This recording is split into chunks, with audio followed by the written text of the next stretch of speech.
Getting ready for Wild Card Weekend. We're talking about the Lions-Vikings game on Sunday night. Where the 14-2 and 14-2 and da-da-da-da-da. And the Lions showed up the way the Bills showed up in Detroit. They came up and they showed up like that, and the Vikings did not show up. They did not show up. That's not to say, I don't know. That's not to say the Vikings aren't a good team. They are. They've got it in there, but they just didn't have it that night. Yeah. That's the difference. And I think that's really a plan of that's been Dan Campbell. It's been strictly him for them to be that ready at the when they got 12 starters out or whatever, and they still can't, and wasn't even close. Showed up. Wasn't even close. So. The Vikings look tight.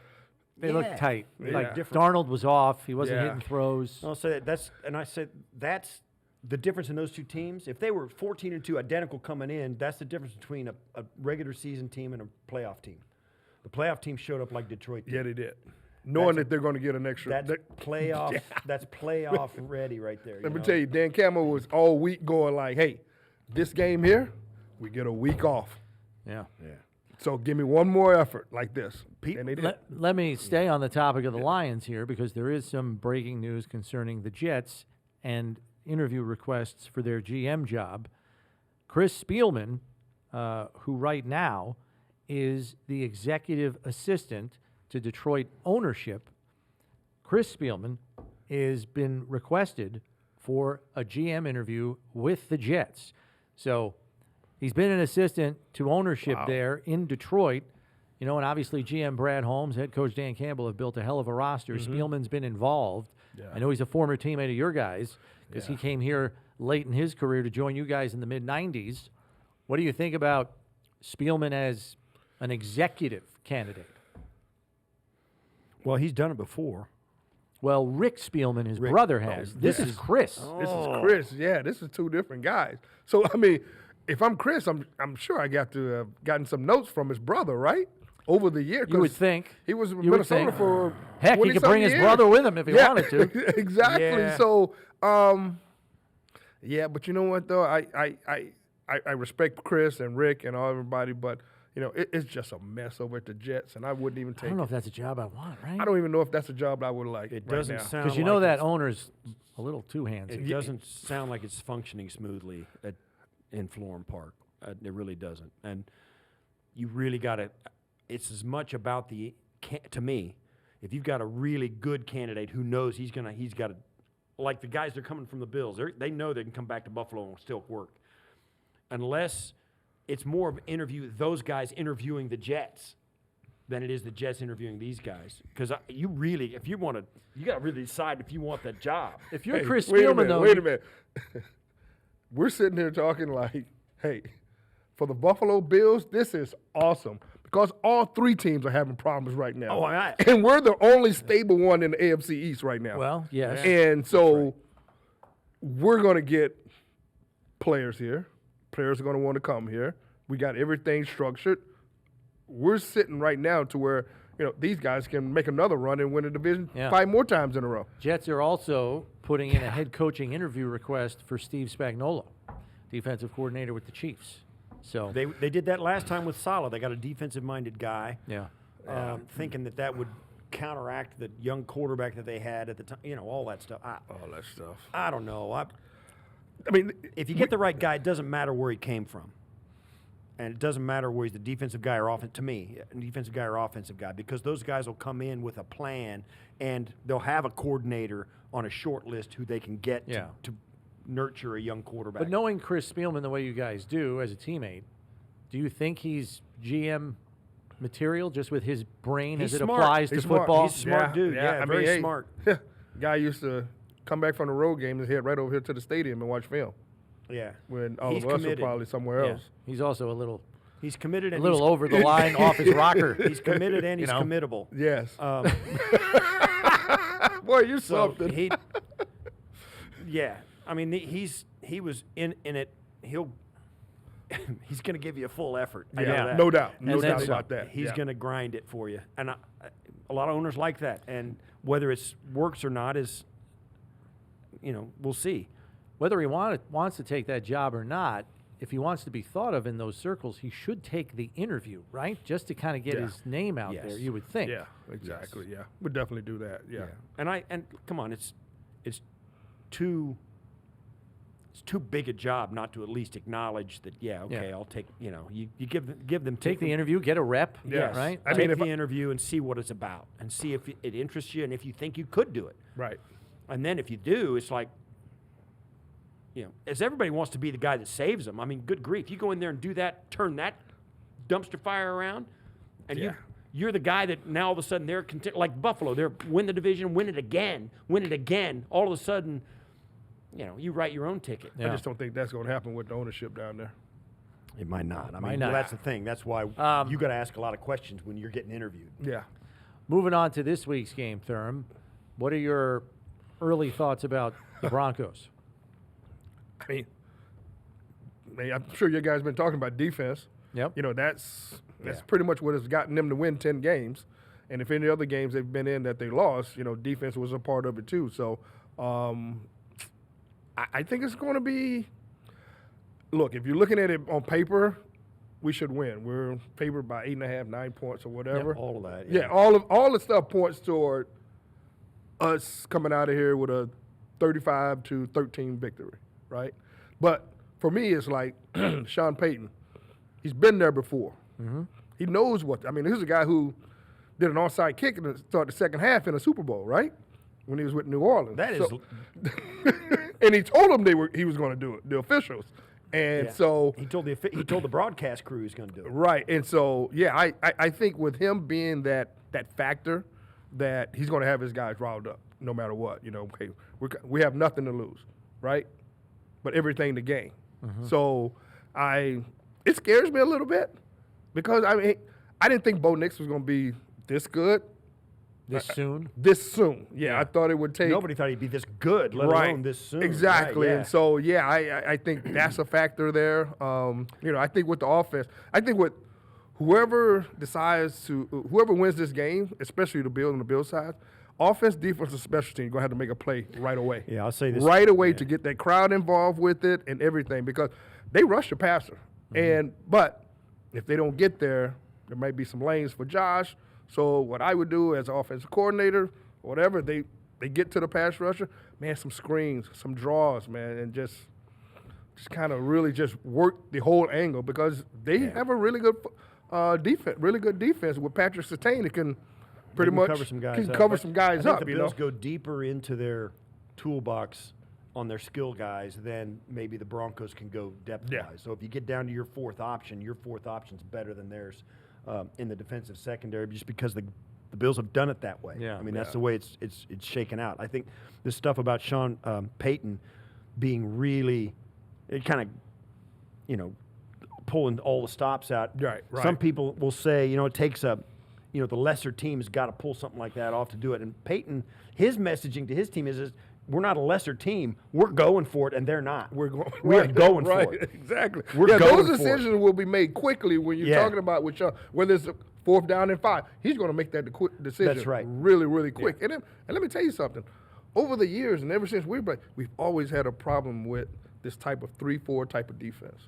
Remember back with Wade Phillips. It's hard to sort it out. It's hard to sort it out when protection. you can keep that linebacker out there on the football field, and you look at he got 8 sacks, and the other guy got 6 over there. So it's a real difficult. Bonito's got 13 and a half. Right, it's a real difficult situation to be in. Like these guys are a lot quicker than what we're used to seeing. 4-man down linemen, right? Right. So now these guys are 6'4", 240, 250. So they're a little quicker, but you can.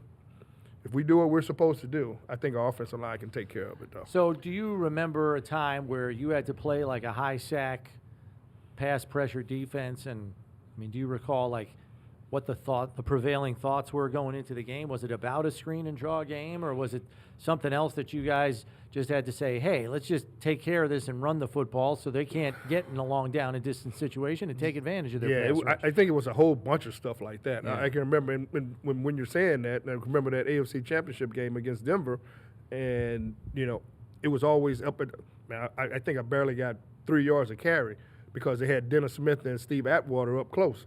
And they blitzed almost every down. almost every They brought an extra guy single because we were. down. You go 3 wide with Thurman and the tight end. They would bring one more than we were protecting. Yeah. all the time, almost all the time, which is what the Redskins did the next week in the Super Bowl.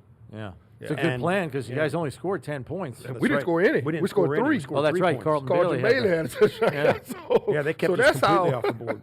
So yeah, it worked. it worked. Yeah, and it was Wade Phillips that was the defensive coordinator Yeah. at the time too. So yeah, I mean it's been a struggle. Not, I mean we lost last year to him, right? Well, that was the difference. Because of 12 men 12 on the men field. on the field. Yeah, but still, but I think this is a better football team Yeah. than it was last year. So Totally Vance different. Joseph, Yeah. we were just looking Yes. this up. Steve and I were talking about this. Vance Joseph, their defensive coordinator. Yeah. He was the DC in Arizona for the Hail Murray game, and he was the DC last year for the loss here on 12 men on the field. So Josh has 4 picks in those 2 games against Vance Joseph defenses. Now, he's done a great job of taking care of the ball this year, but Yeah. let's just hope that's an indication of the quarterback Josh used to be, not the indication of the That he is quarterback he today. is now. Mm-hmm.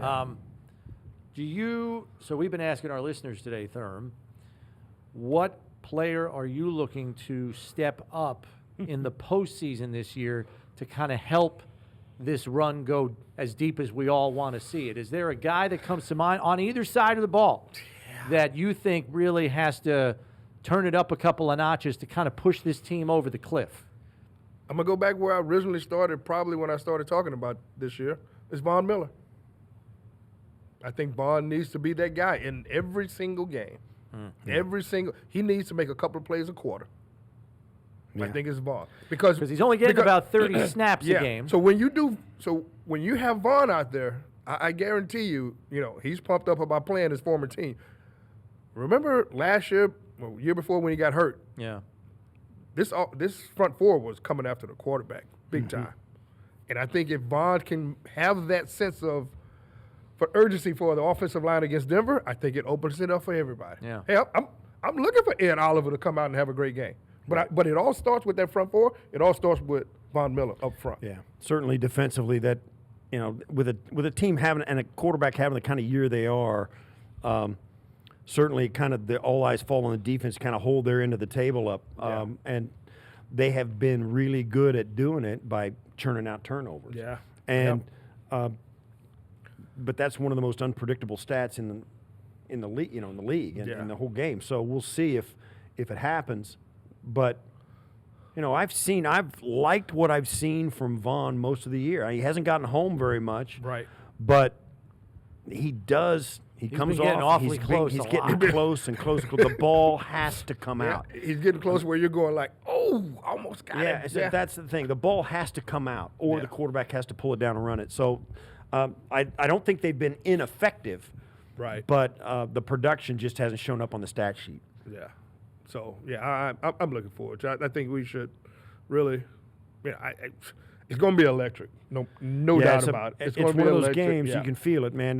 One team's going home. Yeah, and this is it. They're not going to give it up. I don't even, easy. like people say, I don't even care what the Bills' defense ranked during the regular season. It starts this Sunday. Yeah, it starts this Sunday to be better. I And- mean, can you have a better run in these next 4 games, hopefully, than you had all season? That's all that matters. If your numbers can drop. So Buffalo's offensive coordinator, Joe Brady, offensive assistant under Sean Payton for 2 seasons in New Orleans, and quarterbacks coach Ronald Curry, an assistant coach under Payton for 8 seasons on the offensive side of the ball.